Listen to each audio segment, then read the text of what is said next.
Primeira carta de Paulo aos Coríntios, capítulo 11, dos versículos 17 a 34. Nos diz assim a palavra do Senhor: Nisto, porém, que vos prescrevo, não vos louvo, porquanto vos ajuntais não para melhor, e sim para pior. Porque antes de tudo estou informado do haver divisões entre vós, quando vos reunis na igreja. E eu em parte o creio. Porque até mesmo importa que haja partidos entre vós, para que também os aprovados se tornem conhecidos em vosso meio. Quando, pois, vos reunis no mesmo lugar, não é a ceia do Senhor que comeis, porque ao comerdes, cada um toma antecipadamente a sua própria ceia. E há quem tenha fome, ao passo que há também quem se embriague. Não tendes, porventura, casas onde comer e beber? Ou menosprezais a igreja de Deus e envergonhais os que nada têm? Que vos direi? Louvar-vos-ei? Nisto certamente não vos louvo, porque eu recebi do Senhor o que também vos entreguei, que o Senhor Jesus, na noite em que foi traído, tomou o pão e, tendo dado graças, o partiu e disse: Isto é meu corpo que é dado por vós. Fazei isto em memória de mim. Por semelhante modo, depois de haver ceado, tomou também o cálice, dizendo: Este cálice é a nova aliança no meu sangue. Fazei isto todas as vezes que o beberdes, em memória de mim. Porque todas as vezes que comerdes este pão e beberdes o cálice, anunciais a morte do Senhor até que ele venha. Por isso, aquele que come o pão ou beber o cálice do Senhor indignamente, será réu do corpo e do sangue do Senhor. Examine-se, pois, o homem a si mesmo, e assim coma do pão e beba do cálice. Pois quem come e bebe sem discernir o corpo, come e bebe juízo para si. Eis a razão, porque há entre vós muitos fracos e doentes, e não poucos que dormem. Porque se nós julgássemos a nós mesmos, não seríamos julgados. Mas, quando julgamos, somos disciplinados pelo Senhor, para não sermos condenados com o mundo. Assim, pois, irmãos meus, quando vos reunis para comer, esperai uns pelos outros. Se alguém tem fome, coma em casa, a fim de não vos reunirdes para juízo. Quanto às demais coisas, eu as ordenarei quando for ter convosco. Não disse para vocês que o texto é sério? Aqui é o único texto da Bíblia em que fofoca é abençoada. Paulo diz: eu fiquei sabendo pelos da casa de Clói. Então, irmãos, para nós podermos ficar bem tranquilos nesta manhã, não tenho informação nenhuma. O texto é um ensinamento da palavra do Senhor, e isso vem para o nosso coração como um ensinamento maravilhoso, para a nossa lembrança. Lembrança, que é algo interessante para a nossa vida. Conta-nos uma história que um amigo de Olavo Bilac, o grande poeta e jornalista, que viveu no século XVIII e XIX, o autor do hino de nossa bandeira, ele encontrou um homem, dono de um pequeno negócio, e esse homem disse a Olavo Bilac: você poderia fazer um anúncio para que eu colocasse no jornal sobre a venda do meu sítio? Eu já não uso mais, não tenho ido mais lá, e eu gostaria de vendê-lo. Olavo Bilac, então, escreveu num pedaço de papel para aquele homem o seguinte anúncio: poeta como era, ele escreveu: vende-se encantadora propriedade, onde cantam os pássaros ao amanhecer no extenso arvoredo. Cortada por cristalinas e marejantes águas de um ribeirão, esta propriedade tem uma casa banhada pelo sol nascente, que oferece a sombra tranquila das tardes na varanda. Olavo Bilac entregou este anúncio ao seu amigo, e depois de um tempo, quando ele o encontrou, perguntou: e aí, você vendeu o sítio? Aquele homem disse ao Olavo Bilac: eu não. Quando eu li o que você escreveu para que eu anunciasse, eu lembrei de tudo que possuía aquele lugar, e jamais pensei em vender novamente. Aquele lugar, como você descreveu, é algo muito lindo e algo maravilhoso. Irmãos, quando nós olhamos para esta carta de Paulo, e como disse no início, nós somos propensos a pensar que quando vamos falar acerca da palavra aos Coríntios, nós já podemos pensar que há tremendas correções, que há algo que precisa ser urgentemente corrigido, acertado. Mas nós podemos ver também, nesta carta aos Coríntios, que Paulo, como bom professor que era, queria ensinar e falar das belezas da vida, das coisas da vida, às pessoas que estavam em Corinto. E estas pessoas estavam apenas vendo as suas dificuldades, as suas lutas, os seus problemas, as suas angústias. Então Paulo escreve esta carta e vai falando de algumas coisas sim, que precisavam ser acertadas, mas ele leva o povo a pensar acerca da vida, da importância da vida, do sentido da vida, do que ela significa. Paulo mostra que a igreja precisa viver de um modo bem junto e unido. Mas o texto começa aqui já dizendo: nisto, versículo 17, porém, que vos escrevo, não vos louvo. Irmãos, nós precisamos pensar que aquele momento e aquela circunstância que a igreja vivia, era um momento bem diferente do nosso. As pessoas trabalhavam durante o dia, elas precisavam caminhar muito, e se elas fossem até suas casas, muitas vezes, para se alimentarem, elas não conseguiriam voltar à igreja. Nós vemos, às vezes, a dificuldade dos irmãos, porque saímos daqui na escola dominical e voltamos à tarde, os que voltam para o ensaio do coral, os que vêm mais cedo, toda a dificuldade, isto hoje, no século 21. Imagine a igreja no seu princípio. Então, quando a igreja se reunia, normalmente havia o alimento. E a ceia que acontecia na igreja era algo comum. Era algo que o povo ia à igreja, se alimentava e participava do culto. Porque normalmente depois a caminhada era um pouco longa e a distância grande. Então Paulo diz que não louvava aquela igreja naquele momento, porque o que eles faziam, o próprio texto vai descrevendo.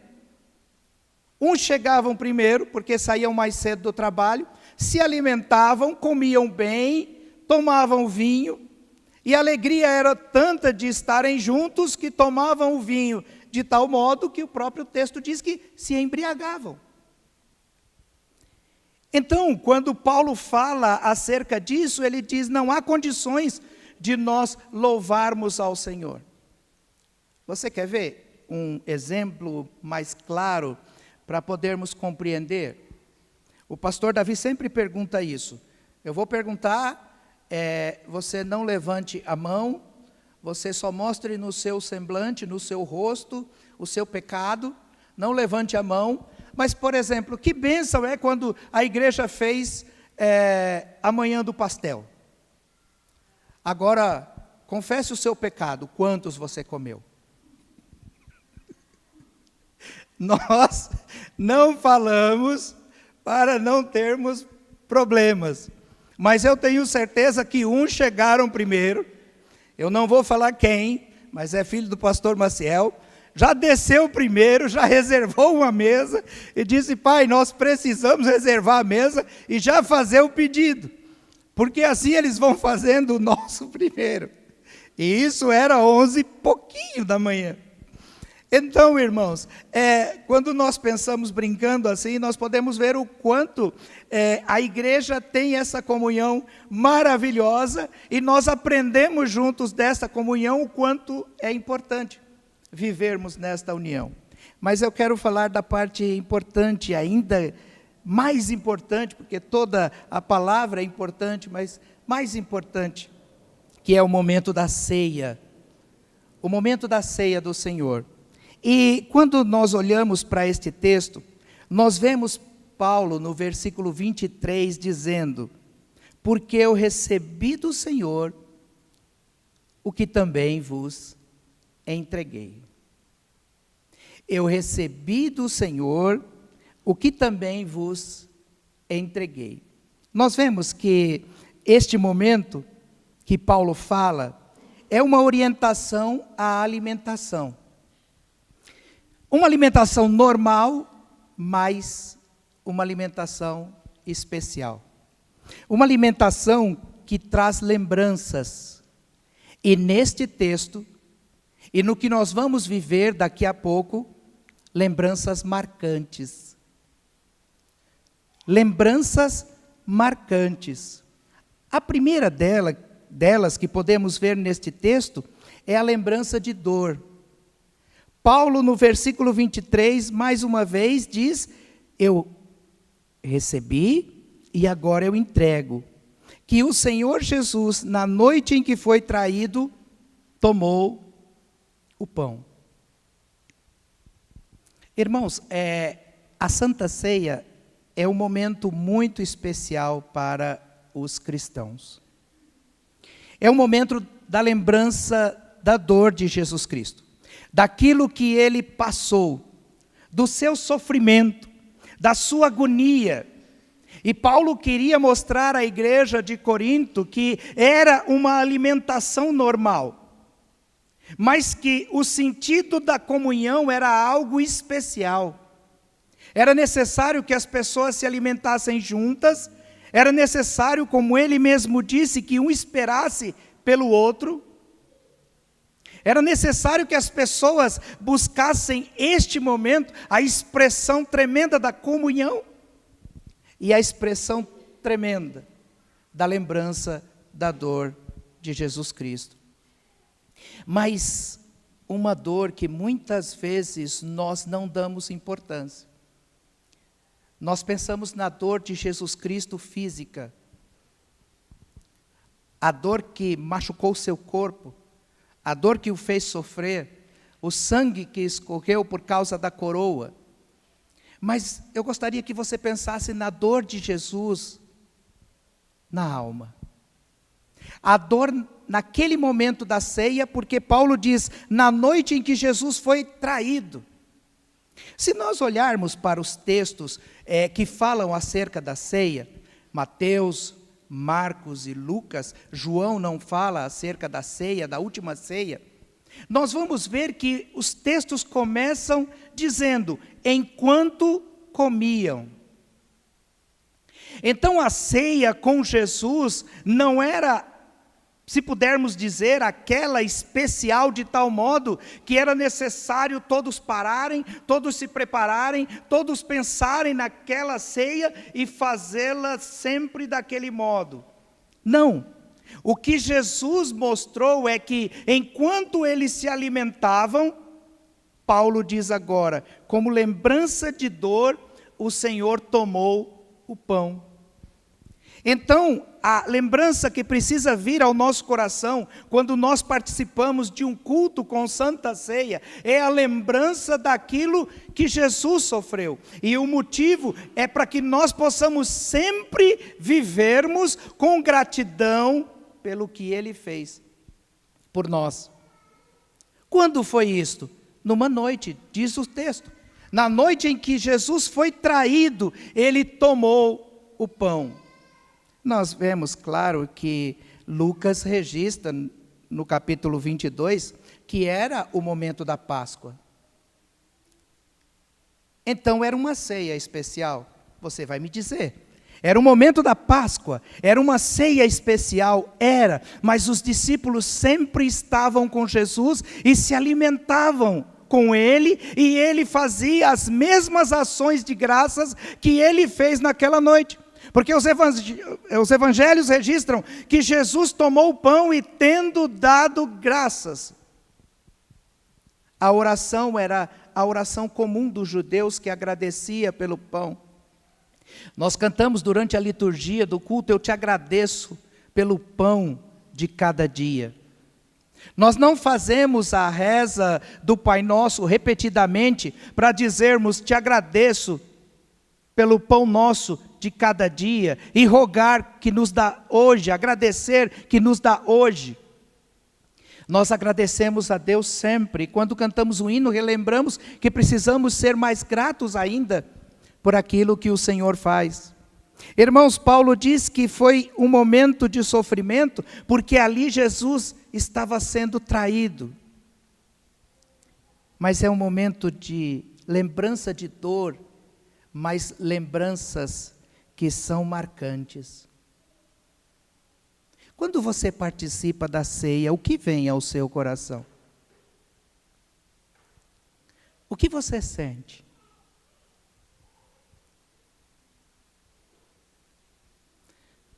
O alimento alimenta o seu corpo? Não. Porque o pedaço de pão que nos é servido é pequeno. O cálice, o vinho ou o suco da uva é pequeno. Não alimenta. Mas e a sua alma? O que acontece com ela? Nós não podemos cometer um anacronismo e dizer que no tempo de Jesus ele foi acusado de canibalismo, porque o canibalismo não acontecia naquela época. O canibalismo passou a acontecer no século XVI, no princípio no Caribe, quando alguns guerreiros comiam carne dos seus oponentes quando morriam, porque eles pensavam que, comendo a carne, eles se apoderavam do espírito e da força que aqueles guerreiros possuíam. Então nós não comemos a carne de Jesus Cristo e não bebemos o sangue de Jesus Cristo. Aí você pode dizer, mas Jesus diz, isto é o meu corpo, que é dado por vós. Daí Lucas escrever, fazei isto em memória de mim. E neste momento Paulo dizer, a mesma coisa, fazer isto em memória de mim. Eu recebi deste modo, então é assim que nós precisamos fazer. Vamos ter lembranças, sim, lembranças de dor. E também, em segundo lugar, nós vamos ter lembrança de entrega. Lembrança de entrega, lembranças marcantes, o momento da ceia. E nós temos lembranças de entrega. Veja o versículo 24 e 25. E tendo dado graças, o partiu e disse, isto é o meu corpo que é dado por vós. Fazei isto em memória de mim. Por semelhante modo, diz o versículo 25, depois de haver ceado, tomou também o cálice, dizendo, este cálice é a nova aliança no meu sangue, fazei isto, todas as vezes que o beberdes, em memória de mim. Nós participamos da ceia em memória da dor de Jesus Cristo. Mas nós participamos também da ceia na lembrança da entrega, de que Jesus se entregou. Irmãos, que coisa maravilhosa é olharmos os evangelhos e compará-los, como Deus usou pessoas diferentes para escreverem de um modo tão maravilhoso. Mateus escreve que Jesus estava se alimentando, participou da ceia. Marcos também escreve acerca da ceia. Lucas dá um adendo, coloca que Jesus fez isso para que fosse lembrado aquele momento, era a Páscoa, a libertação, a salvação. Mas é maravilhoso como João fala acerca de Jesus Cristo como este homem que se entregou. João é aquele que escreve acerca de Jesus como o Verbo que se fez carne e habitou entre nós. O Evangelho de João começa assim, dizendo que no princípio Jesus estava com Deus, Jesus era Deus. Mas quando João vai falar acerca da entrega de Jesus, João fala coisas impressionantes no capítulo 6. Ele não menciona a ceia, mas ele menciona o momento em que Jesus disse que era o pão da vida, que era necessário que as pessoas se alimentassem dele. Os judeus se escandalizaram. Imagine só, traga ao seu coração a lembrança de um povo que o sangue significava vida, e este povo ouve Jesus falar que era necessário que eles se alimentassem do seu próprio corpo. Eu não entendo muito de carne, mas parece, me ajudem por favor, que a carne maturada é aquela que é tirada ao sangue? É isso ou não? Não é ou não sabem? Não é? Não sabe. Então tá bom. Então já que nós não sabemos juntos, nós vamos aprender. Parece-me que a carne maturada é aquela que é tirado o sangue, mas de um modo e de um processo que esta carne permanece com todas as suas propriedades, mas ela não faz mal como as demais carnes, vamos se dizer assim. Mas o importante é que é tirado o sangue. Esta carne é exportada pelo Brasil e pelos países produtores para o povo de Israel, que não come sangue. E as melhores carnes processadas deste modo, elas são as carnes que são exportadas para Israel. Agora imagine só, esse povo não podia imaginar, então o povo se escandaliza quando vê Jesus dizendo: vocês precisam se alimentar porque eu sou o pão da vida. Os discípulos se escandalizam porque Jesus diz: quem não comer deste pão não tem parte no meu reino. Imagine que coisa chocante para o povo judeu ver isso, ouvir isso. E a tristeza de Jesus Cristo, porque o povo não estava entendendo a sua entrega. O que Jesus fez? Jesus queria mostrar que era necessário que ele entregasse o seu corpo na cruz e que esta entrega traria a salvação. O povo precisava entender que Jesus estava aqui em carne para poder fazer o que o homem não conseguiu fazer, agradar a Deus. Então o momento da ceia, o momento da entrega, o momento que muitas vezes nós participamos, é para nós lembrarmos que Jesus Cristo entregou a sua vida por nós, de tal modo que é suficiente. Não é preciso fazer mais nada. Nós não realizamos novamente o sacrifício da morte de Jesus. Toda ceia que nós participamos, nós não matamos Jesus de novo. Nós não o fazemos sangrar. Eu acredito, imagino que nós o fazemos sangrar quando nós não damos o devido valor a Jesus como Salvador, como único Salvador, como aquele que entregou a vida, derramou o seu sangue e ressuscitou. Lembrança de entrega. A quem se destina esta entrega? A todo que crê. Este é o cálice do meu sangue, cálice da nova aliança no meu sangue. Fazer isso todas as vezes que o beberdes em memória de mim. Eu gostaria que você abrisse sua Bíblia em Jeremias, no capítulo 31, para podermos acompanhar um texto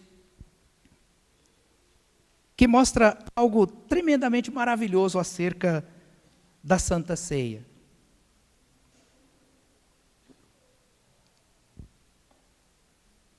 Capítulo 31 de Jeremias. Dos versículos 31 a 34, eu irei ler.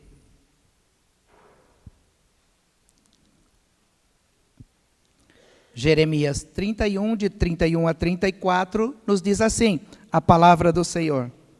Eis aí vem dias, diz o Senhor, em que firmarei nova aliança com a casa de Israel e com a casa de Judá. Não conforme a aliança que fiz com seus pais no dia em que tomei pela mão para os tirar da terra do Egito, porquanto eles anularam a minha aliança. Não obstante, eu os haver desposado, diz o Senhor. Porque esta é a aliança que firmarei com a casa de Israel. Depois daqueles dias, diz o Senhor, na mente, lhes imprimirei as minhas leis. Também no coração lhes escreverei. Eu serei o seu Deus e eles serão o meu povo. Não ensinará jamais cada um ao seu próximo, nem cada um ao seu irmão, dizendo, conhece ao Senhor, porque todos me conhecerão, desde o menor até o maior deles, diz o Senhor. Pois perdoarei as suas iniquidades e dos seus pecados jamais me lembrarei. Jeremias escreve e faz uma profecia acerca do que aconteceria após a morte de Jesus, após a entrega de Jesus. E aí Paulo escreve acerca da nova aliança. Que aliança é essa? A aliança que Jesus falou, é uma nova aliança, aliança no meu sangue, aliança que eu entrego, que eu me entrego. Ninguém tira a minha vida, eu a dou. Jesus se entregou. E esta é a nova aliança, é lembrança de entrega. Agora nós pensamos, Jeremias disse, escreverei no coração. Irmãos, esse texto de Jeremias, interpretado erradamente, as pessoas dizem, eu não preciso ir à igreja, porque o Espírito Santo me ensina. Aí a pessoa justifica muitas vezes que fica em casa porque não tem mais o que aprender aqui com as pessoas. Elas aprendem pelo Espírito Santo através da palavra. Erradamente interpretando o texto. Porque o significado da ceia e o significado do texto e o significado da aliança é que Jesus quer o seu povo unido. O Senhor Jesus quer o seu povo fortalecido. O Senhor Jesus quer o seu povo vivendo em comunhão de tal modo, como nós fazemos nos momentos de intercessões, nós oramos por uns oram pelos outros, outros pelos outros, e nós em comunhão, nós cada vez mais, como diz hinos, cânticos, a palavra, nós somos um só corpo, e unidos para a glória de Deus, e aí sim fortalecidos. Irmãos, eu não sei quem já teve a oportunidade de ir a estádio de futebol. Eu já tive. E quando o povo ouve ou vê que aconteceu um gol, o estádio treme. Aquela estrutura se abala, aquela coisa, o povo vibra. O mais próximo que eu vi disso foi quando os presbiterianos comemoraram os 150 anos no Anhembi, aqui próximo. Não sei quantos foram, mas irmãos, foi momento de ver aquele povo, e algo maravilhoso que aconteceu ali, quando o presidente do Supremo Concílio, o reverendo Roberto Brasileiro, colocou os pastores em pé e disse para que todos que quisessem pudessem ajoelhar e interceder naquele momento por eles. Irmãos, quando eu participei daquele momento e vi aquilo, eu vi que coisa impressionante. Que coisa maravilhosa! E quando nós estamos na igreja juntos, em comunhão aqui reunidos, que coisa maravilhosa nós podermos nos colocar na presença de Deus, participarmos da ceia e relembrarmos que Jesus se entregou por nós, deu a sua vida por nós, morreu por nós. Que grande festa é essa! Não é somente algo comum de um futebol, com às vezes os resultados comprados. Não, é algo que não se compara, não se iguala, porque é um amor tremendo. Então, Santas Ceias são lembranças marcantes. Lembrança de dor, lembrança de entrega e, por fim, lembrança de promessa. O versículo 26 diz: porque todas as vezes que comerdes este pão e beberdes o cálice, anunciais a morte do Senhor até que Ele venha. Anunciais a morte do Senhor até que Ele venha. Nos evangelhos, nós vemos Jesus dizendo assim, e imagine só o coração de Jesus. Eu quero participar com vocês, disse Ele, dessa ceia. Mas esta é a última. Eu só participarei convosco nova no reino de meu Pai.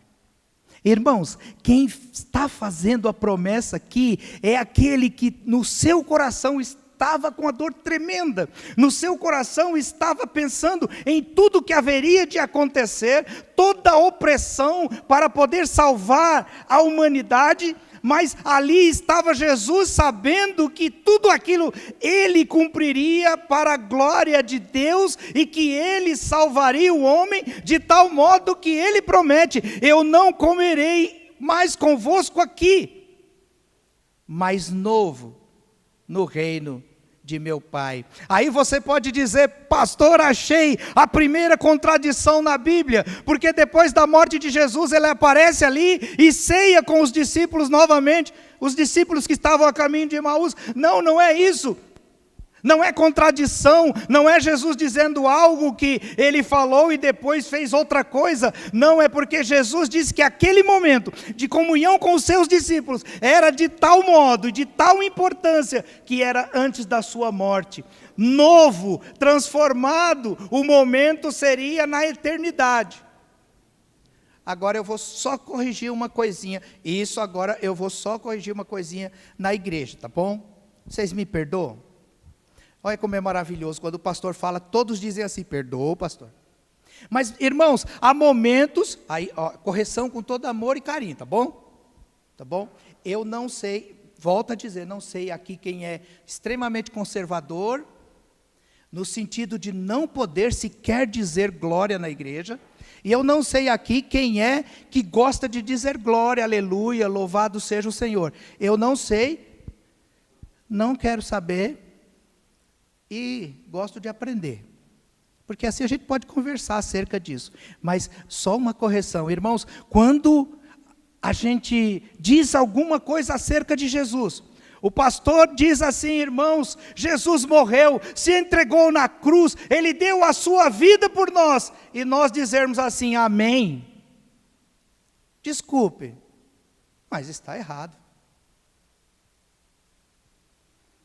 Porque nós vamos dizer: Jesus morreu na cruz por nós, assim seja. Irmãos, não cabe aqui um amém. Quando alguém diz, e o pastor às vezes, o pastor Davi diz assim: irmãos, nós precisamos cantar esse hino assim, nós precisamos ter alegria, nós precisamos, porque quando há no coração a alegria de saber que Jesus morreu por nós, no mínimo, nós temos que dizer, quer você faça de um modo simples, quieto, mas o mínimo que você tem que dizer é aleluia, glória a Deus. Pode ser que você diga glória a Deus o mais alto que você puder. Eu não sei se aqui pode, tá bom? Eu estou dizendo, eu sou visitante, não tem nenhum problema. Eu sou visitante. Então, olha, você pode dizer e você precisa dizer, porque Jesus morreu na cruz para dar salvação a todo aquele que crê. Então é aleluia, é glória a Deus, é louvado seja o Senhor. Quietinho, alto, da maneira que você sentir no coração, mas não pode dizer amém. Nós terminamos às vezes os hinos e dizemos assim para o Senhor, bom, nós dizemos da nossa confiança, nos cânticos, nós dizemos da nossa confiança, da nossa certeza, dali a pouco nós dizemos, assim seja. Irmãos, é declarar e dizer, louvado seja o Senhor, porque Jesus disse que nós iríamos participar novo no reino dos céus. Aí você vai dizer, agora que você tem que dizer amém.